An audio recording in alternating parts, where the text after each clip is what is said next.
আপনি গুনাহ করতে করতে করতে করতে আপনার গুনাহ আকাশ পরিমাণ পৌঁছে গেছে, তারপরেও আপনি হাল ছেড়ে দিবেন না, আপনি নিরাশ হবেন না। আল্লাহর কাছে তওবা করুন, আল্লাহর কাছে ইস্তেগফার করুন, আল্লাহ আপনাকে ক্ষমা করে দিবেন ইনশাআল্লাহ। আমরা সেই হাদিসের কথা মনে করি যেখানে একজন মানুষ 100 জনকে হত্যা করেছে, 100 জনকে হত্যা করার পরে সে ভালো হওয়ার চেষ্টা করেছিল, তারপরে পরে মালাকুল মাউত এসে তার জানটা নিয়ে চলে গেছে।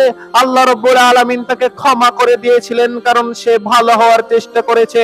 আপনি কান্নাকাটি করে আল্লাহর কাছে তওবা করুন, আপনার গুনাহ আকাশ পরিমাণ হোক না কেন আল্লাহ আপনাকে ক্ষমা করে দিবেন। আল্লাহর ভয়ে যে ব্যক্তি কাঁদে সেই ব্যক্তি জাহান্নামে যাবে, সেই রকম অসম্ভব।